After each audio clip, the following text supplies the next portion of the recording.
Are live. Hello, everyone. Hey. So we are back. 13 in, Miss Danielle. Ooh. Slow and steady wins the race. All right, all right. So hi, everybody. We are back with Elevate in Life. How to elevate in your love of self with your interactions with others, in your focus, and in your energy. Right.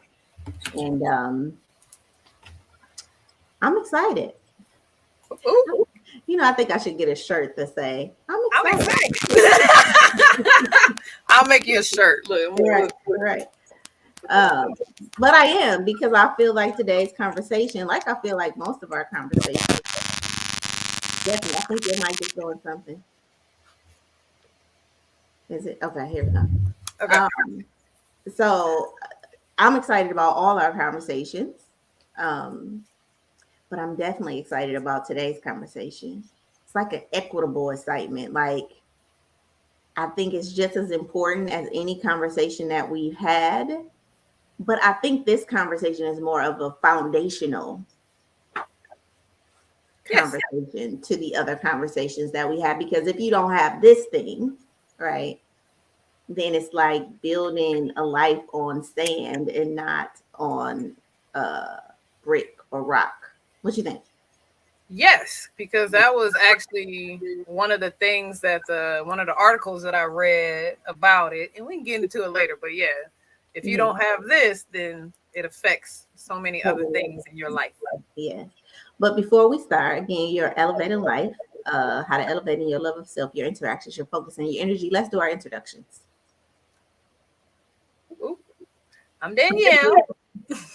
Danielle MacArthur, DCDR Solutions, small business entrepreneurship coaching, working with those budding new entrepreneurs that are embarking on this journey to make sure they understand what they're getting into, make sure their mind is right, and establishing those foundations so they can shoot for the moon. Right, right. And that's a fabulous. And in the audience, I know every week I say, if you are starting a business, I think you should meet with her, because a lot of times in business, we'll go into business, we'll start off, and then we halt because we haven't done all the things in the beginning that we should do. And if you're a person that's interested in starting a business, looking to start a business, or some consultation about what that would be like, I would, definitely say contact, Miss Danielle, so that so you can get that. And who am I? I am Miss Shiela Little, Dr. Shiela Little, licensed master of social work. I said I was gonna start introducing myself and say I'm a child of God, right? Like, that's my ultimate title. And as a person, as a child of God, I do therapy, and I've been doing therapy for like 20 years and working with individuals in the health and human service fields. I am the director and CEO of Shaping Solutions Leadership Training and Development, Inc. It's a nonprofit geared towards helping individuals, uh, entrepreneur-minded people that work in the health and human service field, or that are entrepreneurs, right? And so I help them develop the right mindset, the right skill sets, and the right actions to, live the life that they desire and ultimately deserve. Be great. I know. And here's the thing, I say that, and I say, like, build a life that you desire and deserve, right? And it sounds so cliche, but how many people are not really living the life either that they desire or that they feel like they deserve? I think the big word there is desire, because Mm, you can have a nice life, but it may not be the one that it may not be desirable to you. right. And that's interesting, because I wonder if it's not desirable because somebody told you you have to do this, right? Societal norm says what you got to do, how you got to do, what you got to look like. So you went in, you check all the boxes, right? Went And to so school, you live, got a degree, got me a good job, and you just got the chuck husband, got the wife, got the husband, the wife, got the kids and everything. But it's like, do I really desire this? I still feel empty. I think that's what happened to me, me right? too. Like, so I went to school, I did, everything I thought I was supposed to do, coming from a very impoverished situation. And it's like, okay, do this, do this, do this, do that. And I'm like, okay, I'm gonna go to school, I'm gonna save my money, I'm gonna get the car, I'm gonna get the man, I'm gonna get the kids, the big house, and all of that. And it's like the more I did it, the more I felt empty. Like I'm checking all these boxes off and I'm getting all these accolades and all these awards on the outside of me. But on the inside, like Something is missing. I feel like this thing, right? And so that's when I started to transform. Like, oh well, Sheila, maybe it ain't something on the outside. Maybe it's a shift that you got to make on the inside. And so that was the whole thing about even the elevated life, right? The love of self, the interactions and focus and energy. But today's show is the love of self because Yeah. I think that it's so important for us to understand what this means, you know, how this fits into our life and why it's important when we're going after the life we desire and deserve. Right. But before we start, let's do our mindful moment. Yes. I'm getting really good at this engineering thing, I feel like. Take a deep breath. Let's breathe it in. Because today was a long day. And I'm going to talk about the Amen. love of self, right? And I'm going to talk about it in a way to say, this is why the love of self is important. Big care, don't care. Let's take a mindful Long moment. hair, don't care. Okay. Right. Let's take a breath in. Let's just breathe out the day so we can, really be a channel for the information that's going to come in. If you guys have any comments that you want to share, make sure you comment, like, share our post. This may not be for you because you may be loving all on yourself, but you may know somebody who need to elevate in their life and they need to show some love for themselves. All right. So the way we're going to do this is going to be a little different because we got these little segments we're going to do.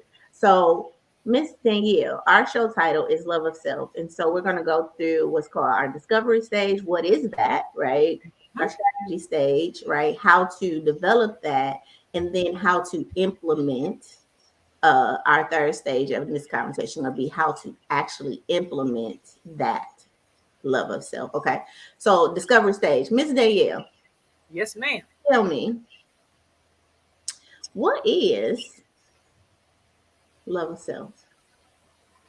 So, as we discussed yesterday in our little preteen meeting, love of self is a little bit, it's more than just loving your image or loving your personality. It's kind of like a holistic approach because it means that you're accepting yourself in every facet of yourself and you understand yourself and you become comfortable in not being perfect. You understand that perfect is not real. You are who you are. And it's just, I didn't have a textbook definition, but I'm sure you got a textbook definition. I do. Now, listen, I do want the audience to know this. So I want people to know what love of self is not. Because I think that we get love of self mixed up with self confidence and self esteem. And So, narcissism. That one came up too. It's not narcissism. so self confidence, right, relates to. Can you tell what self confidence is? Yes, self confidence relates to how a person feels about their skills and abilities. If this measure is positive, the person will likely feel more in control of their life and equipped to face challenges. So, love of self is not self confidence, right? So, we can see a lot of people, especially people who elevated in their life, people who have moved forward and accomplished things in their life, right? They have self confidence. Like they're going to, put themselves out there, right? They feel good about their skills. They have a level of competency, right? So, self confidence, we're not talking about that. And so, we don't want to confuse when we say love of self with this concept of self-confidence because self-confidence is competency. Like I feel like I can, put myself out there and I'm gonna get this job. And I feel like it's a slice of the pie, but it's not the whole pie. Like this is a piece of it, It's but it's definitely, not the whole thing. yeah. And self-esteem, right? So what is self-esteem?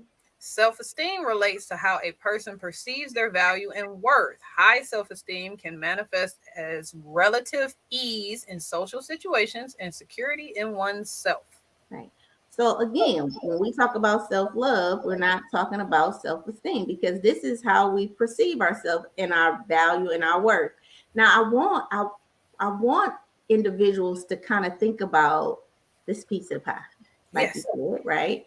And self-love is like that trifecta. It's like the thing that brings all of these things together. But if we think about self-esteem and we think about self-confidence, we're thinking about what we project out, right? What we project out into the world. But when we think about self-love, So self love relates to how you treat yourself. It is like the love you'd have for a partner or friend, but directed inward. It's about accepting who you are and acting with kindness towards yourself. right? And so here's the thing about a self-confident person. So a self-confident person can lack self-love, meaning they're putting themselves out there, but and as we'll see later on in the show, they're having a negative conversation with themselves because they may have missed a meeting, or because they may have did something wrong, right? Some kind of minor misstep. It's misstep. And now like the annihilator is like, you stupid, you dumb, you Yeah, know you what I mean? never do anything You never right. do anything right, right. So you're talking to yourself in a way that is not loving and it's not compassionate, right? Mm-hmm. And so sometimes we Ooh, can feel self-confident in our abilities and have no fears of putting, oh well, feel they can feel, I'm saying their abilities, and have no fear in putting themselves out there for promotion, but feel unworthy of love and have difficulty putting themselves out there for a date, mm, right? So yeah. you can feel confident enough to go get a promotion, but now in intimate settings, in Mm. relationships, you don't feel, you don't feel worthy of love. You don't feel deserving of love. You don't feel good enough. And this is We're what the, I feel. we're the opposite. You confident in your relationships, but you scared to go for that promotion or go for that job change that can mean more money and all of that other stuff. Yes, Can't be ma'am. fun. So self love helps you to increase your conception of what you deserve. It's just like what you What? deserve out of life and relationships, right? Yes. That is ultimately the conversation that we're having today, right? And So, and to add to our discovery, what is it? The one that I found that I liked, and I'm saying piece of the pie because it looks like a little pie, and it's mhm, got 6 slices in it. And so the 6 slices are self-discovery, mental health, self-acceptance, boundaries, self-care, and your inner voice, basically, and it's things under each one of those categories that feed into the self-love as a whole. yeah, feeds into the self love as a whole. So tell me, has there been a time in your life during this discovery stage of our conversation that you lacked self love? Oh God, yes. College, high school, like up until about 3 years ago, I would say. Yeah, because I really do think that, this conversation on self love, it was a time where I lacked self love, right? Like I'm a go getter, I'm a hustler, I'm out there putting myself out there. But did I really love myself, right? Like, what was the conversation I was having in my mind? And here's the oxymoron about that. I didn't love myself, but I had an expectation that people would love me. That I said part. I had the expectation that, I'm doing all of this stuff. And as women, I think we get this. We'll put our resume out there. I'm doing this, I'm doing this, I'm doing this, I'm doing this. So I'm qualified for your love. But when you get home at night, like you don't feel like you're enough. And so you constantly going back to the drawing board, you know, literally like, what can I do to make myself enough? I got a little story I'm gonna tell. So I was doing this coaching with this guy, and he had wrote this post, and he was like, his last question was like, do you feel like you're enough? And I'm gonna ask the audience that, do you feel like you're enough, right? And I'm gonna tell you what I did. So I put down, no, I don't feel like I'm enough, right? And so he came back and he was like, well, why don't you feel like you enough? And I sit there with that question because I wanted to answer this question in the quote unquote right way, right? So I was like, well, I could, be utilizing my time better, I could be more organized with my kids. Like I could, be, more kind with my words and all of this stuff, right? And he was like, yeah, but that doesn't qualify if you're enough or not. And I'm talking about me and this coach went back and forth, him trying to convince me that I was enough, even with these things that I lacked, and You me trying to fighting them convince him, like, that I'm no, not enough. but yeah, like, no, like, I need those things to be enough, right? I need to be more efficient and more effective and more driven about my goals and, and not, you know, doing this and doing that. And, and I mean, How long did the back and forth last? oh, I'm talking about, how you see those threads that go back and forth. And here I am. I'm like, I'm going to tell him, I'm gonna you break it know, down. yeah. And I Here's think my PowerPoint presentation on why I'm not enough. right. And here's the thing, Miss Danielle. Even today, I work with clients and have personal conversations with individuals. And it is this feeling of not being enough. And it's this checklist of things that individuals feel like they need to check off, right? Before they can have the stamp of approval that I am enough, right? And this What was his society, interpretation of enough? Now I'm interested. oh, so his thing was that you are enough because you are a divine creature. That is what makes you Ah, enough. your simple existence is Your enough. simple existence in life makes you enough, right? Like you don't need all of these other accolades or these titles to in some way um make you feel like you're enough. But in some way, society has tricked us to make us feel like, We're I not gotta enough. look like this, I gotta feel like this. My house needs to look like this. Yes, yes, before I quote unquote hit the measure of being enough, right? And it's just amazing to me that in some way I was brainwashed to feel like, that and here's the thing, it became insatiable. You know the word insatiable? Yes. Okay. You cannot, you cannot, you cannot curb that craving. That craving will never go. It's a black hole. It's a black hole. It So will to the consume audience, everything. right. So if you don't feel enough, you're going to continue to not feel enough. Because even when I got the degrees, then I felt like, okay, now I got the degree. So now I got to go do like get the job now, right? And then I got the job and it was like, so now I got to go from this position to like a better position before I become enough. And then I got the house and it was like, well, now I got to do the landscaping for the house to be enough or remodel the kitchen before the house to be enough for it. You know what I mean? Or yeah, I'm driving this car, but I really want to be driving that car before I get enough. So every time you hit that mile marker that you coined was enough, it invisibly goes away and goes to a future place. And it leaves you feeling like you're constantly moving, trying to capture this feeling of enoughness, Yeah. you know?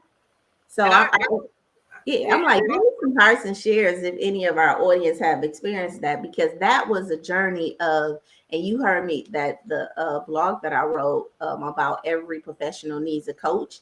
I yeah. was on a hamster wheel. Like I was just running and running and running and really wasn't running anywhere in not internally, not in worth and value, not in self-love. Yeah, I was accomplishing things, but I wasn't building Shiela from the inside. I was more trying to build Shiela from the outside. And I was getting the accolades. And people were like, oh, you're doing amazing and you're doing great. But I was burning myself Yes. on the inside. And I'm talking about I had an annihilator, and that's some of the voice in my head that would be like, oh, you didn't. I mean, I would have 12 things on the list to do. I didn't work 16 hours. I didn't got 12 of these. I got 11 of these things done. I only had to finish one and felt bad because I Yeah. didn't accomplish that one thing. How did not having self-love show up for you? It showed up in a lot of ways. So that's why when you had the example of the relationship and the job angle, mine was always cool when it came to jobs. Like I could perform all day, every day, but then in my personal relationships were trash.com. and just a series of trash, trash, trash, trash, trash, because I was seeking validation, seeking so much from everybody else. And it was like that insatiable thing, like you're never going to find this, what you don't even, first of all, you don't, like, I had to, after many many failed situations, Mm-hmm. coming to realize, one, I need to do what makes me happy, because I Mm-hmm. was chasing these dreams and aspirations of other people, or you watch TV and you watch movies and you see how things are supposed to be. And I Mm-hmm. think that's one of the biggest, society. So for me, it was like I didn't think I was pretty. I've I still struggle with that, but I've come to a good place. But I mean, all growing up and all of that other stuff, because I was poor, I had hand me down clothes, I didn't have name brand clothes. And in black culture, if you're not rocking the new stuff and the name brand, so then it was that thing where it's like, oh, okay, I'm not worthy enough because I can't even afford this. So I'm never going to be good enough because I don't wear the it clothes, and I don't wear high heels, and I don't wear makeup and all this other stuff. And just Mm-hmm. comparing myself to so many societal norms is Mm-hmm. just, it was exactly what you said. It was just a black hole. It was something that's, you're never going to resolve that You're never until gonna. you come to realize, no, I'm me. Somebody Mm-hmm. likes my face. I like my face, and that's all that matters. Whoa, look at you.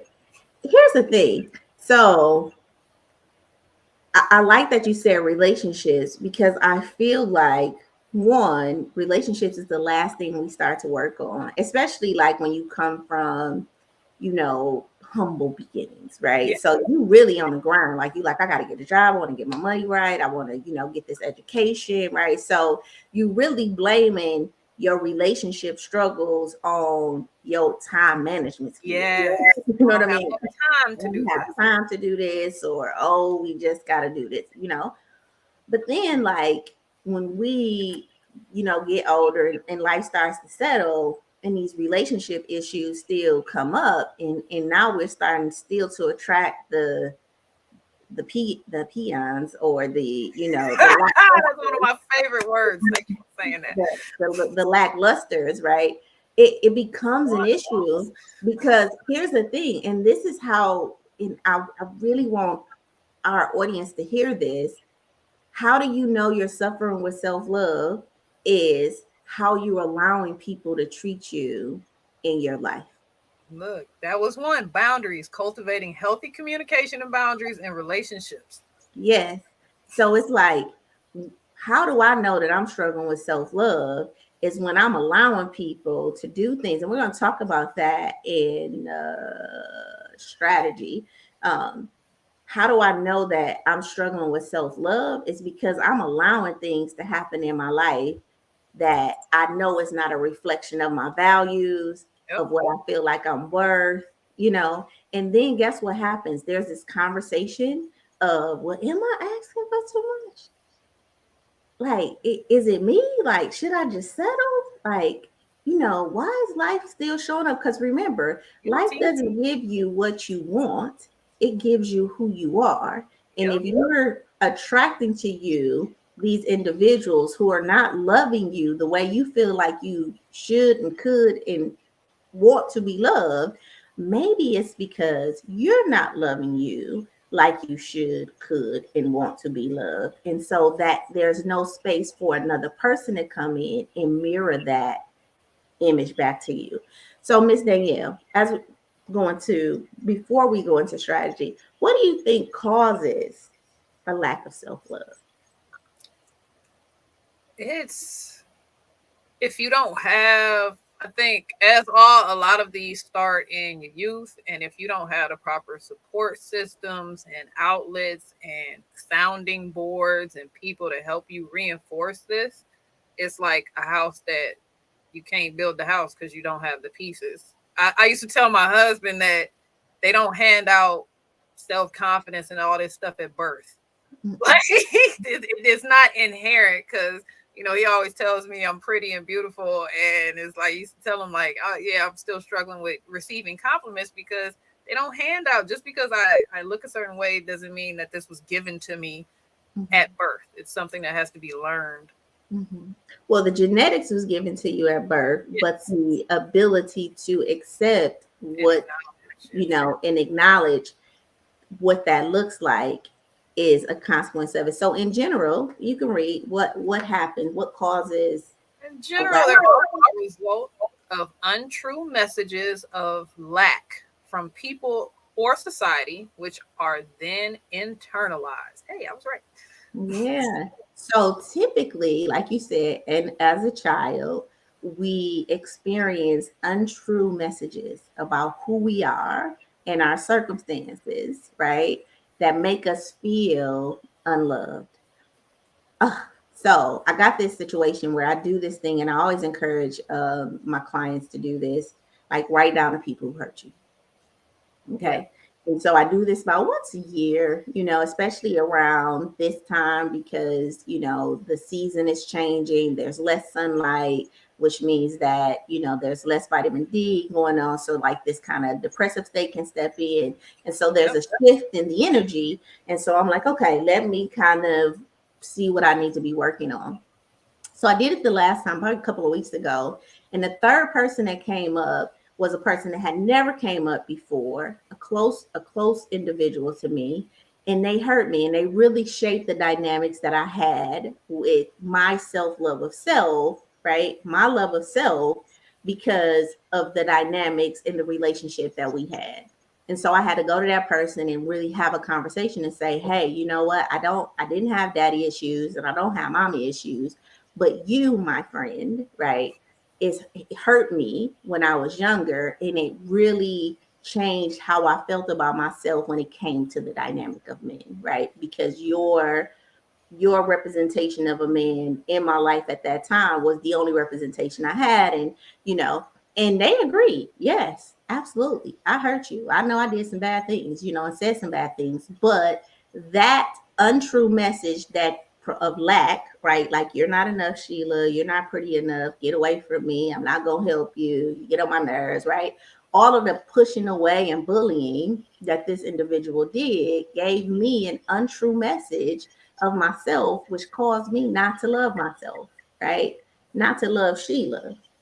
And then now, like when I grew up and it started to have relationships with men, guess what I tried to do? What you Put just did. myself out there. How do I need to be? Let me fix this. I remember when I first moved in with my kids' father, I was like, I need to cook. Like, how do I keep the house together? Like, what more can I do People to pleasing. make this man know that I love him? That's Right? what the article said. People pleasing. That's what Yeah. lack of self love can lead to, is just an overly people pleasing where you're giving so much more, even though you're not receiving it. You're Mm-hmm. not getting it back, but you think that if I give more, it'll come. No, it won't. Yes. Yes. Maybe on a good day. Yeah, and listen, and I like that you said the word people pleasing because I think that people don't realize that you are people pleasing because you want them to love you because there's a hook. I think most people who people please really think that they're good people.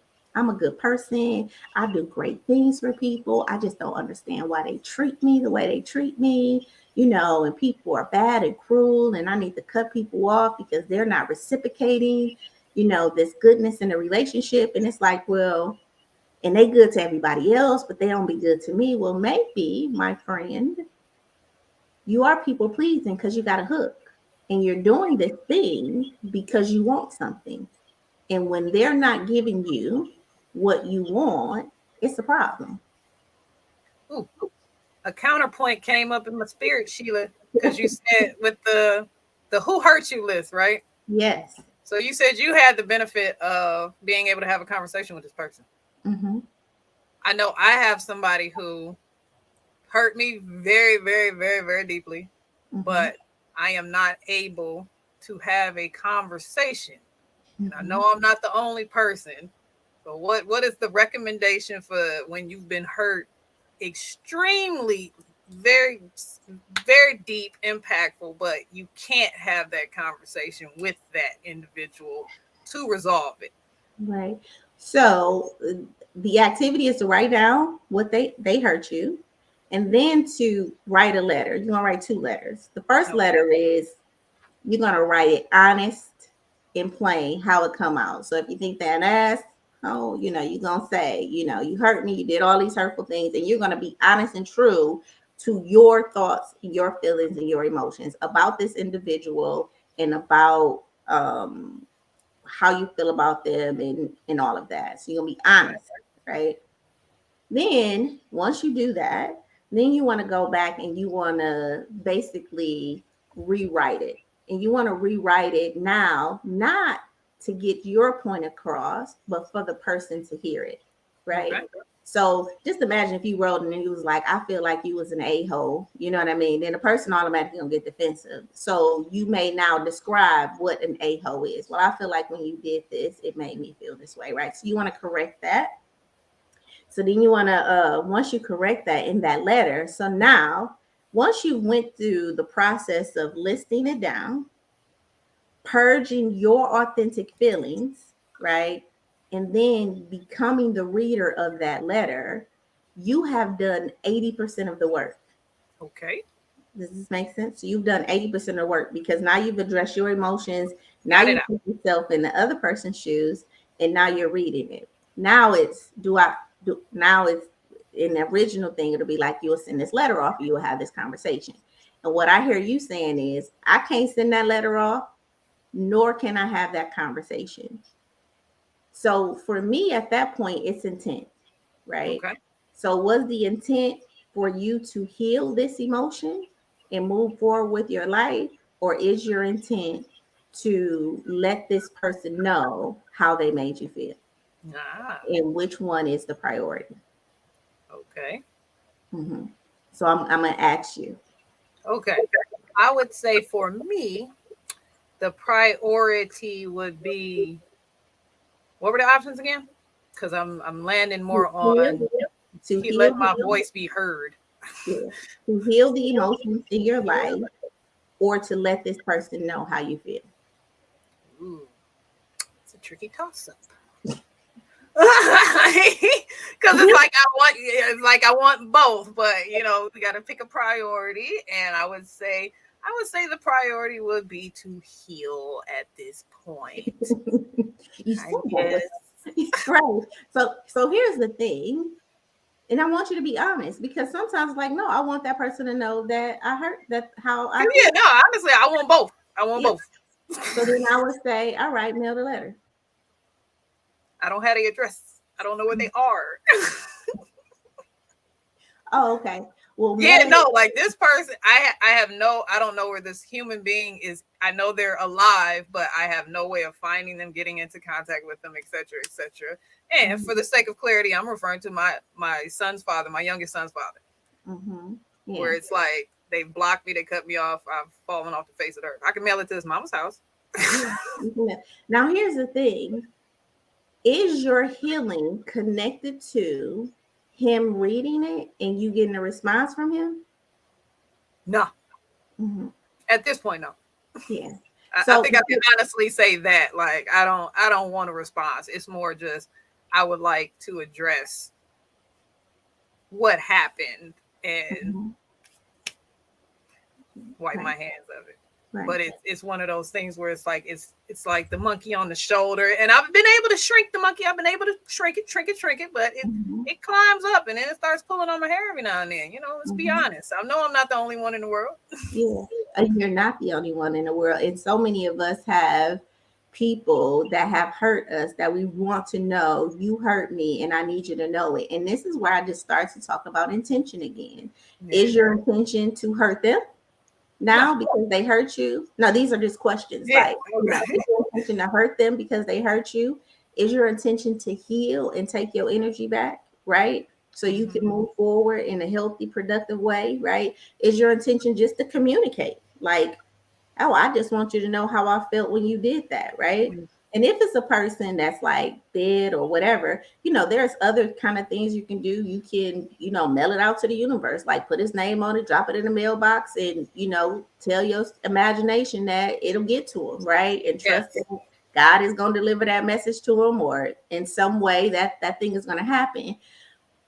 I can't tell you what the right intention is, but I can tell you the healthy intention is to purge yourself Yes. of the feelings, right? Because each person is in their own season for their own at their own time. And even if you gave him that message and you wanted him to receive it, it may not be the season for him to receive it. And then And that's a I, re-hurting thing, right?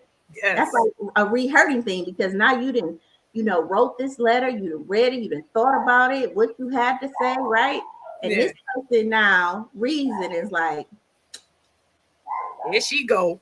here she go. There you go with that. Because they're not in the space to receive it. And remember, 9 times out of 10, you are on the path of doing the work.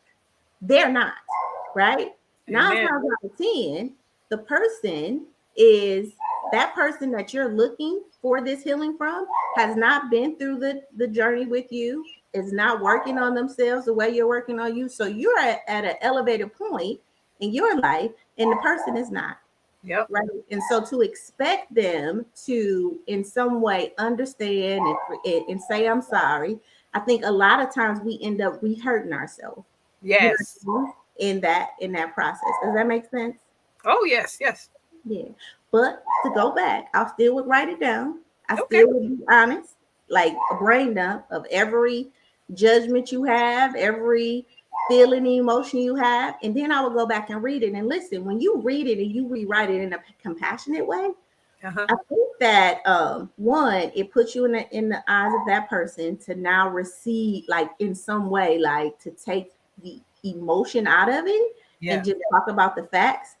And then here's the other thing. The fourth thing I sometimes encourage people to do is now put yourself in that person's shoes, right?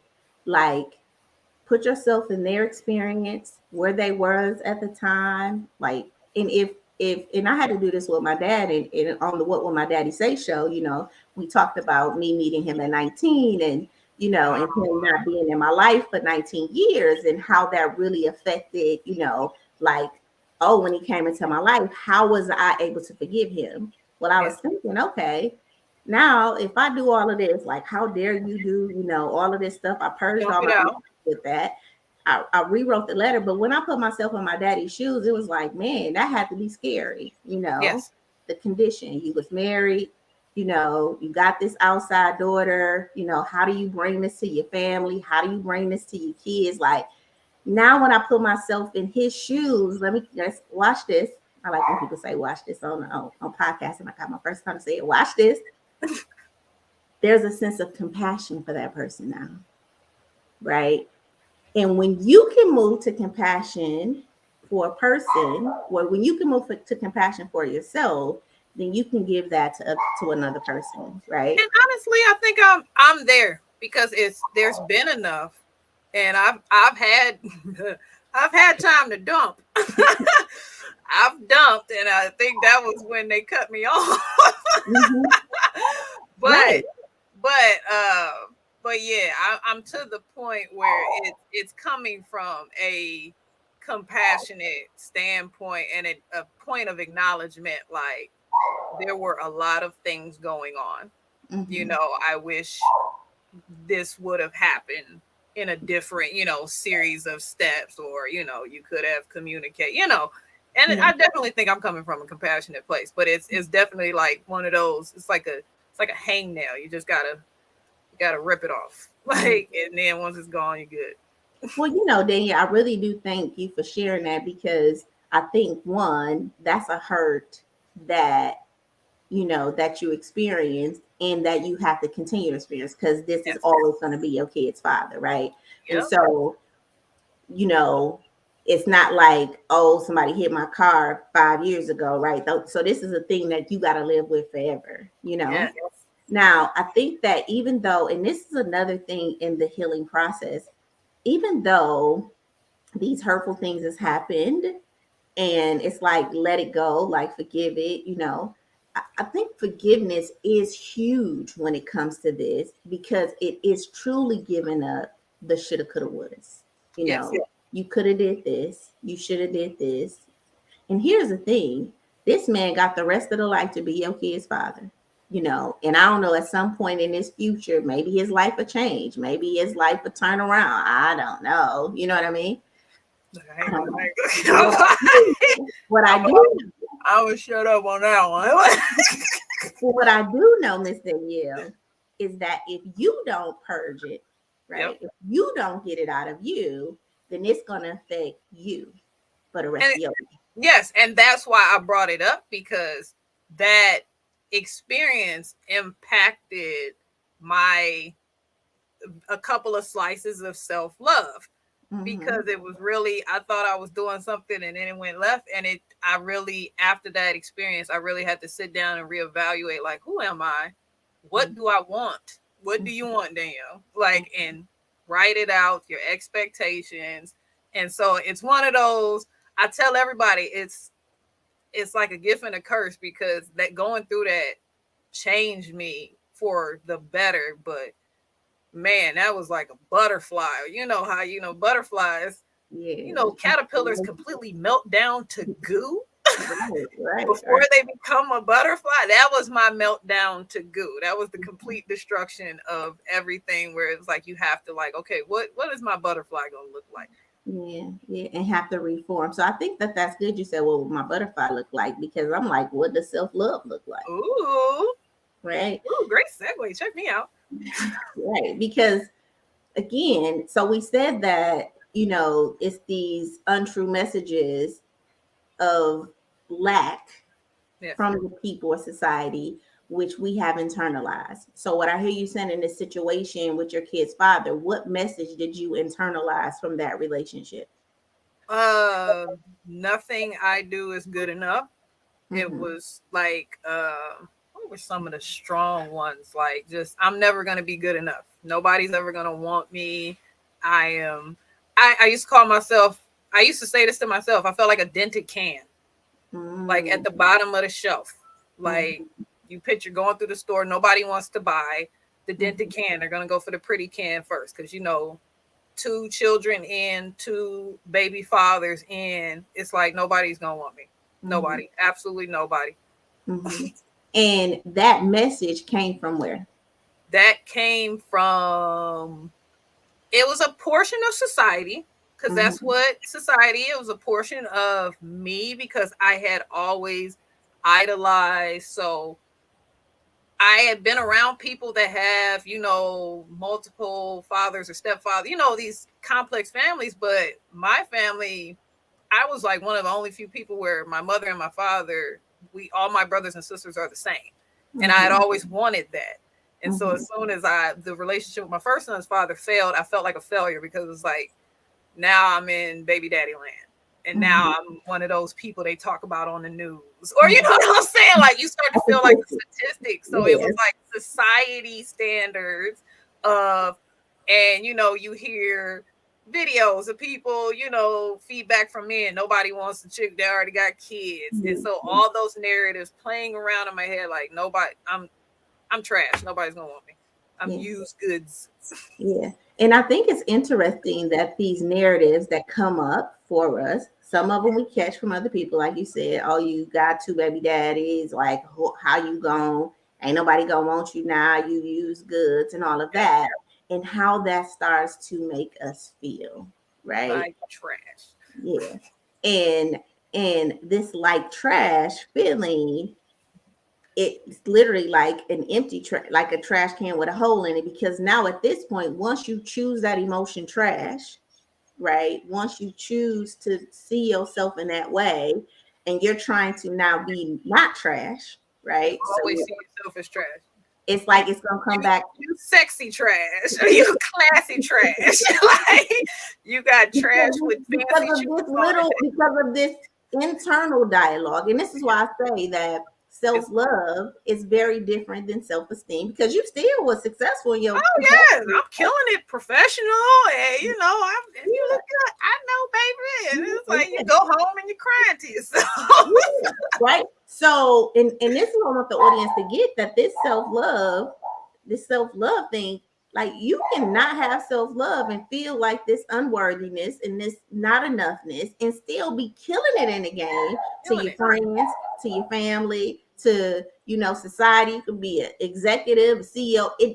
It's not biased, right? Yes. It doesn't choose a poor woman who's ugly. It doesn't choose the bum on the corner. Actually, it happens to choose some of the most successful people, right, Yes. in life, because it's more about the story that you're telling yourself than it is the events that actually happened. And a lot of it is that overcompensation because you feel like you're failing in this one. You're trying to kill it on the other side to prove to yourself, but I am good enough. But then you Right. still don't feel like you're good enough. It's this unbalanced scale that's never gonna be even.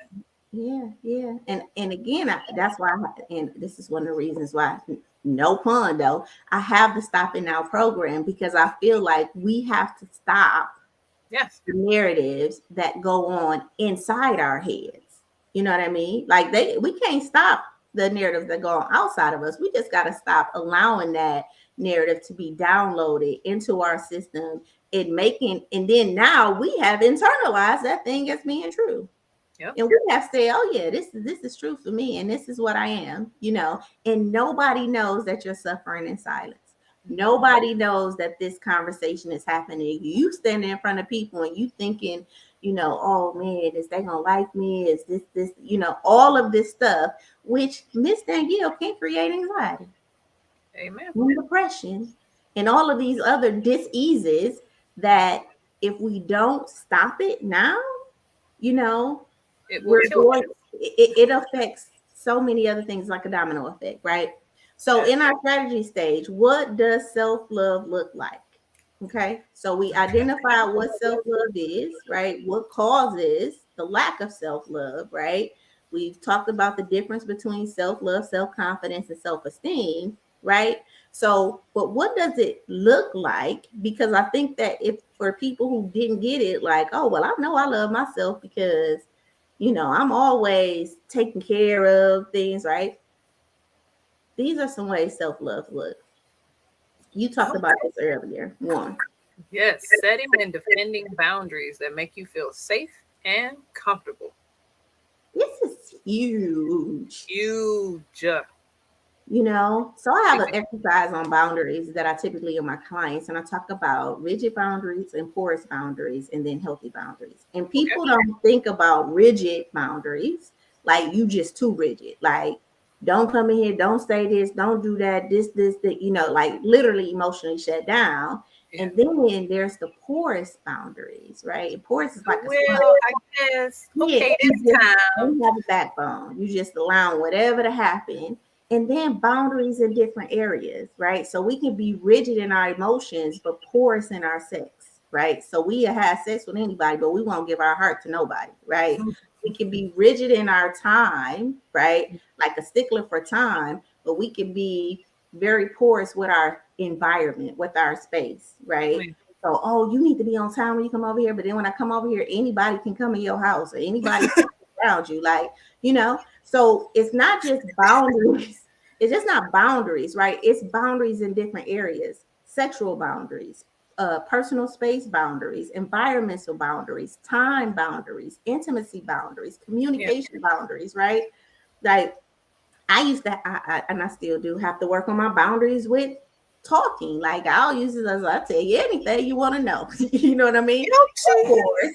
And then you can meet somebody that has Well, very we're few here. boundaries. You can't get them to say, like, well, what you thinking?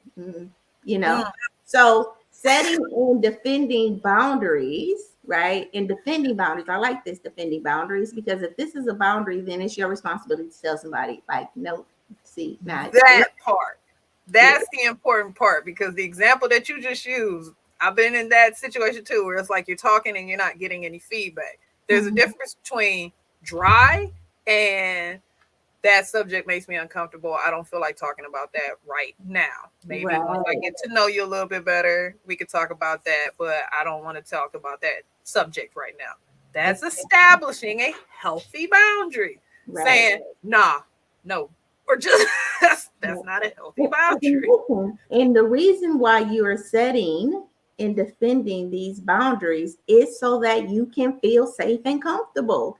And a big part of love, the where it flourishes, is it flourishes in safe spaces, Yes. It's like a right? plant. So Gotta even yeah, so even when you're in relationships, you're more likely to love a person, right? Or love exchange when you feel safe. And Yes. you have to establish this with yourself too, right? So this is not just externally, but it's also setting boundaries and defending boundaries for yourself. No, I'm not going to call myself stupid, right? I set the Yeah. boundary, but I'm not going to call myself stupid, and I'm going to defend that boundary by when I'm finna say that to myself, I will say, well, no, Sheila, we don't call ourselves stupid. You just misunderstood the information, right? Yes. But You I'm gonna didn't defend integrate it. why, because you're not stupid. You're a highly intelligent woman, right? So I'm gonna defend that. Number two, offering yourself forgiveness when you make mistakes. This part. Big, big, This big, is big, right? big. Because you will make mistakes. Period. Period. Period, Pooh. If you hear that perfect, I think your mic is going. Okay, yeah, your mic is going. So this is where I think it's so important to have forgiveness of yourself for your mistakes. And a lot of times we have what like perfectionism, right? Where I want to do it right, I did it wrong, and this annihilator comes up, beat you up for it. So the strategy is, how does self love look? It looks like setting boundaries and defending them. It looks like forgiving yourself for your mistakes, right? So in the situation with you, your Mhm. baby daddy, forgive yourself. It was a mistake. You got with a man, you probably shouldn't have got with him, right? It's more about forgiving yourself for making that choice than it is forgiving him Yes. for whatever he did, right? And a lot of times when we are in situations and relationships, or we know we've chosen, especially relationships, if we got a tattoo or some permanent thing, like it's like, ugh, why did Like I a do that? child. Yeah. So it's like, why did I do that? And the reality of it is, you did it. You only know what you know until you know something different. If you would have known something different at the time, you would have made a different decision. Move on, right? Forgive yourself, let it go. Use it as a lesson and a blessing, right? Yep. Number three, take care of your physical and mental health. This Amen. is huge when it comes to Huge. self love. I'm going to post the self care assessment in the chat because I want everybody to be able to take care of the self care assessment. When we start talking about self love, a big part of that is your physical, like taking care of yourself. The same way you would encourage a friend or your mom or your daddy to get up and get your teeth looked at, or what I mean, go to the doctor, get your screening, right? You got to do that for you, right? And a lot of times we're just so scared that we don't. I think my little internet was going out. We're so scared that we either gonna find something out about ourselves, or we just don't make our health a priority. And a part of self-love is making yourself aware of what your body is going through and being proactive in making sure that you're taking care of yourself. And if This you is and I huge. got Number if you want to have a conversation about what that looks like when you don't do it, I can Mhm. tell you about my caretaker chronicles. So Listen, ma'am, and self-care in or, physical and mental health is also what you listen to, what you yes, allow in your spirit and things like that. music, Number television, four, movies. Yeah. what you got for number four?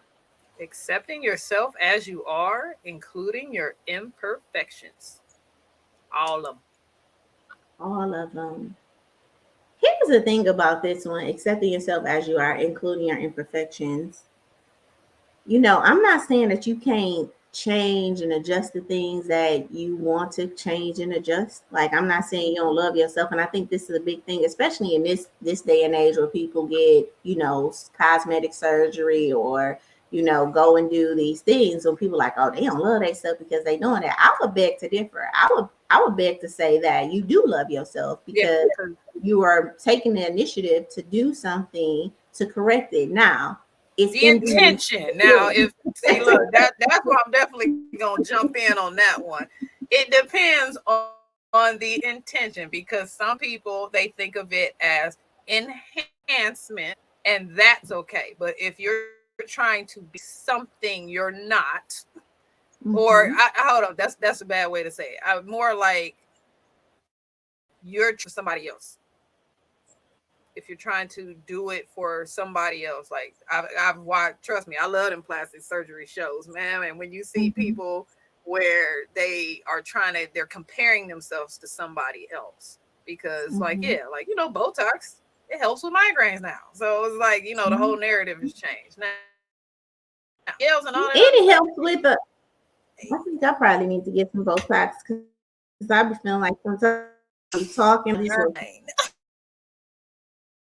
frown lines. And I take pictures, and I be looking like, like I'm mad. So I'm probably gonna get Botox for those lines because for me, I want I don't want you to get caught up in this little look on my face. I want you to more pay attention to the message that's coming out of my mouth. So here's the thing, Michelle Obama. Quick story, Michelle Obama. You read a book?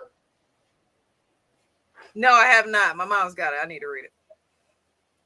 Okay. So so in her book, she talked about when she used to do stump speeching and how they played it for her and they cut the words down and they asked her like, how do you look?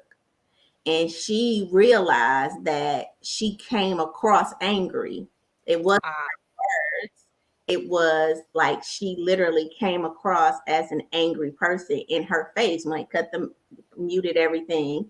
And so she had to work with the person to help her facial expressions, right? So that words in our facial expression. Now I feel like sometimes when we're passionate about something, right, like it shows in your face. So that's what I was saying. Like sometimes I'm so passionate that I look like I'm just like mad, but I'm really just passionate about this. So accepting as who you are with your imperfections, right? Recognizing and appreciating your good qualities and achievement. So remember we talked about last week the cognitive distortions, Yes. right? And the filtering, like we only pay attention to the negative things and we don't pay attention to the positive things in our life, right? Mm-hmm. A big part of self-love is recognizing and appreciating your good qualities and achievements. It is nothing wrong with you collecting coins and receipts on the things you've done and the things that you've overcome. But people will try to make you feel like, oh, you think you the stuff, or oh, you think you this. But this is a healthy thing to do. Because my response is yes, I am. Yeah, Thank you. yeah, Thank you yeah. I did. for.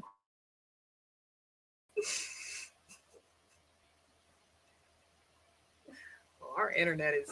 I think yours is iffy, mine's iffy. The internet's just jumbling all over the place. Sheila froze. Oh no.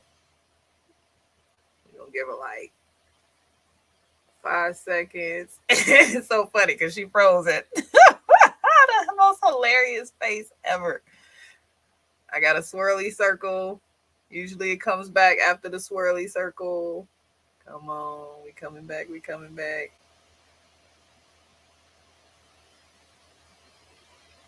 She was in the middle of a good point. I don't want to jump to a different point. And she probably over there just chatting away, not even realizing that her internet connection has kicked off. Well, what happened? Your face froze and like, like Talk about Michelle Obama, then my face did that. yeah. And then it's still up there just spinning. What is it? I don't even know if you can see it spinning. I can't see it spinning. I don't know, girl. Just I guess a powerful conversation. I be saying, It is. The universe don't want us to talk about this. Ooh. or something don't want us to talk, but we gonna keep the party going. We are. Right. So recognizing and appreciating, that's why I think I was at your good qualities and achievement and collecting those receipts. And I think that we have an issue with that. And then holding yourself to realistic rather than perfectionistic. Realistic. Mm-hmm. Realistic. Except, rather than professionalistic standards. What do you think about that? Realistic. I think so. This is one of those ones where I can definitely understand where, because I think we talked about that. I think everybody has the perfectionist thing about something, Mm-hmm. but it's about being realistic in your perfectionism. Where it's Mm-hmm. like, you push yourself, because I think that's what makes people great, is that perfectionism. That's what they're chasing. But you have to have the ability to check yourself in a realistic space and Mm-hmm. realize, okay, I'm out, I'm going too far. Mm-hmm. And that takes practice, but I feel like everybody suffers from some level of perfectionism, whether it's my house has to be perfect, or this this homework has to be perfect, the job that I do has to be perfect, my car has to be perfect. But then at the same time, when something happens, you have to allow yourself that space where it's like, or if it goes, something happens and it's not perfect, to be able to, like, it's okay, I'll Yeah. get it back. Or I don't Yeah. know, what do you think? So I think that perfectionism is it's a disease, right? Because it's there to truly stop us from truly doing what we ultimately feel like we desire and deserve. And it's an untrue space because nothing is perfect. Even if you, well, let me say this: perfection is how you define it, right? And so many of us have this, everything is right, 180-degree angle, perfect, no flaws. Yeah. And I feel like it's a projection of the flaws that we have inside. And so it could be a controlling mechanism for individuals, like what I can't control in me, I want to control out there in Yes. the world. And the the anxiety that comes with letting go of the control in the world and letting it be, and practice over perfectionism, and then working on the internal dialogue of, why, or what does that mean for me when I'm trying to be perfect. What does that mean? What is my intention? What am I trying to give off? What am I trying to say? I think definitely needs to go there. And so we have implementation and discovery, Miss Danielle, that we're going to talk about, but we are hour in. So I think we're going to put part 2 of this conversation out next week. Okay. And I'm gonna ask that our audience come in so we can see how this looks in action, right? So what does love look like activated? How does it look in our setting and defending our boundaries? How does it look like when we start to implement forgiveness and taking care of our physical health? Like, what does this really look like in our implementation stages? And yeah, what do you think? I think I like it. It's kind of a cliffhanger. Yeah, Because that's a good cliffhanger. I want to come back with a definition of perfectionism. Now I want to Right. Google it. Yeah. So I definitely appreciate, again, you sharing. I hope that the audience can relate. Hey, I want you guys to, one, make sure that you guys are, joining our 30-day affirmation challenge. Again, I think we got about like 50 people in that challenge now. So Oh, I'm numbers excited up. about that. Make sure you guys follow and subscribe to the Our Shaping Solutions YouTube page, and then you can go to the playlist Elevate in Life, and watch all our old shows, right? And most importantly, like, comment, and share. So I don't care when you watch this or what time you watch this. Have you struggled with self-love? What are some of the things that you've done to, help yourself through that? And what Look, else? I would challenge for people, if you've had self love since you were little, please tell us what that looks like. I would love to know who helped foster your self love. If you feel like you're a self love rock star, Yeah. And if share there's that. any topics or things like that that you want us to go in to discuss, inbox us and let us know. You can inbox me at I Am Shaping Solutions. You can inbox Miss Danielle at DCDR. DCDR solutions. Yeah. I thank you guys for this conversation today. Uh, it's definitely is a good, and remember, we want you to elevate in life first. We want you to elevate in your love of self, your interactions, your focus, and your energy. Today's topic: love of self, why it's important, what it is, and what it ain't. And I hope that you guys had your pens and pencils out and you took notes. And we'll I see you did. for part 2 of this conversation next week. Yep. I got a letter to write. Love you guys. Bye bye.